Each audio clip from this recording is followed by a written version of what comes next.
ગોંડલમાં ફરી એક વખત ભાજપે આમ આદમી પાર્ટી છે તેમાં ભંગાણ સર્જ્યું છે અને આમ આદમી પાર્ટીના સભ્યને ભાજપમાં જોડ્યા છે અને પૂર્વ ધારાસભ્ય જયરાસિંહ જાડેજાના પુત્ર ગણેશ જાડેજાના હસ્તે જોડ્યા છે।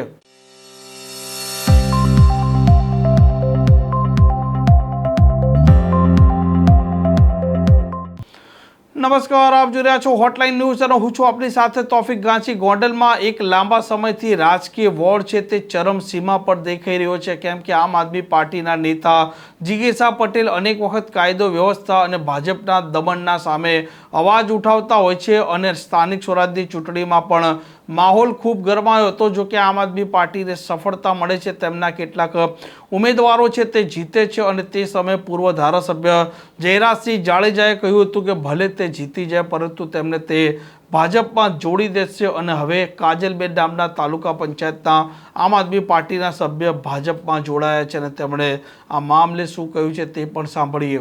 આપનું નામ? કાજલબેન વિશાલભાઈ મુડિયા। ક્યાંથી ચૂંટણી લડ્યા હતા અને કઈ પાર્ટીમાંથી લડ્યા હતા? આમ આદમીમાંથી અમે ચૂંટાણા હતા। કઈ સીટ ઉપરથી ચૂંટાણા હતા? વાસાવડથી। તાલુકા પંચાયત, જિલ્લા પંચાયત? તાલુકા પંચાયત। આજે તમે ભાજપમાં જોડાયા છો, શું કહેશો આજે? ગામના વિકાસ માટેથી અમે જોડાયા છીએ। તો પછી આમ આદમી પાર્ટીમાંથી લડવાનું કારણ શું હતું? ગામના ઇસ્યુ માટેથી, સ્થાનિક પ્રશ્નો હતા થોડાક।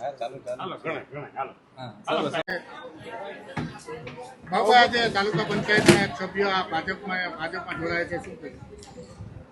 ગત તાલુકા પંચાયતની ચૂંટણી વખતે સંજોગોવશત કોઈને કોઈ નાની મોટી ત્રુટીઓ અને ટિકિટ આપમાં કાંઈ નાની મોટી એમાં મિસ્ટેક થઈ હોય એ અંતર્ગત અમારે એક વાસાવડની સીટ જે ગુમાવવાની થઈ હતી, એવી 4 સીટ ગઈ હતી, પણ એ પૈકી વાસાવડની જે ગુમાવી હતી એમાં જે વિશાલભાઈ મુડિયાના ધર્મપત્ની એવા કાજલબેન લડ્યા હતા અને એ પાદરી સરસાઈથી જીત્યા હતા, પરંતુ એ આખિરકાર કાર્યકર્તા અમારો હતો। જે તે વખતે સ્થાનિક મુદ્દાઓને ધ્યાનમાં લઈ અને આમ આદમીની વાર્તામાં આવી અને પ્રેરાઈને એણે ચૂંટણી લડ્યા અને અમારી કંઈક પણ ત્રુટીઓ રહી ગઈ હોય, અમારી પણ કંઈક ભૂલો હોય, એના અનુસંધાને એવો જીત મેળવી હતી।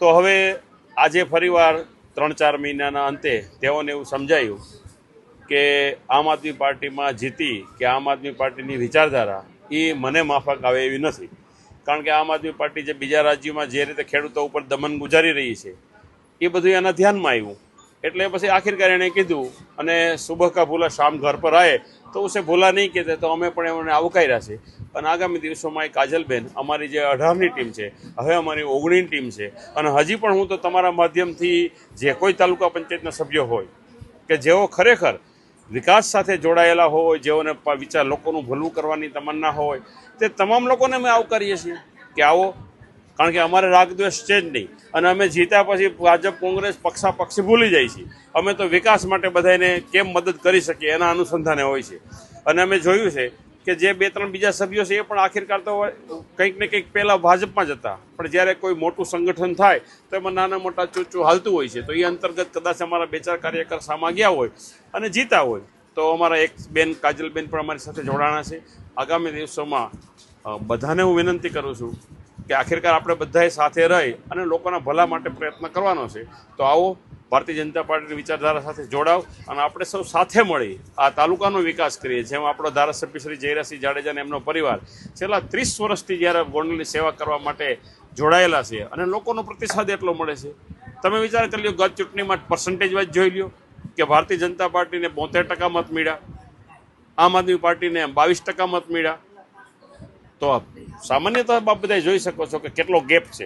એટલે એમાં કંઈ વધારે આમ આદમી પાર્ટીને વધારે વાર વાત કરી અને એમને કોઈ મોટી કરવાની કોઈ ભાવના નથી, એટલે વધારે વાત નહીં કરીએ, પરંતુ લોકો આખિરકાર આયુષ્યમાન કાર્ડની વાત હોય, મુદ્રા યોજનાની વાત હોય, ઉજ્જવલા યોજનાની વાત હોય, ઉજાલા યોજનાની વાત હોય, ખેડૂતોને ખેડૂત સહાયની વાત હોય, કિસાન સન્માન નિધિની વાત હોય, દીકરીઓને નમો લક્ષ્મીના સહાયની વાત હોય, દીકરીઓને મફત શિક્ષણની વાત હોય, આ બધી વાત સાથે લોકો જોડાયેલા છે અને બધાને ઘરે ઘરે ખબર છે કે ભાજપ શું કરી શકે। એટલે વિશેષ કાજલબેનને અમે ખૂબ આવકારીએ છીએ। એમના પતિ વિશાલભાઈ પણ અમારા મિત્ર જ હતા, તો એઓને પણ અમે ખૂબ એમની સાથે આજે જ્યારે 200-250 લોકો આજે અહીંયા એકઠા થયા અને ભાજપની વિચારધારા સાથે ફરીવાર ભેગવો પહેર્યો છે, ત્યારે સૌને અમે આવકારીએ છીએ અને હજી કોઈ લોકો, કોઈ અમારા ઉમેદવાર, કોઈ આપના ઉમેદવાર કે કોઈ પણ ભાજપની વિચારધારા જોડાય અને લોકોની સેવા અર્થે જો પાર્ટી સાથે સમાધાન કરી આવવા માગતા હોય તો મોસ્ટ વેલકમ. પૂર્વ ધારાસભ્ય જયરાજસિંહ જાડેજાના પુત્ર ગણેશ જાડેજાના હસ્તે તે ભાજપમાં જોડાયા છે અને ફરી એક વખત ગોંડલમાં રાજકીય તાપમાન પણ વધ્યું છે. આ પ્રકારના સમાચાર માટે હોટલાઇન ન્યૂઝ ચેનલને લાઇક કરો અને સબસ્ક્રાઇબ કરવાનું ભૂલતા નહીં. નમસ્કાર. આવા પ્રકારના વિડીયો તમને જોવા ગમતા હોય તો હોટલાઇન ન્યૂઝ ચેનલને લાઇક, શેર અને સબસ્ક્રાઇબ કરો.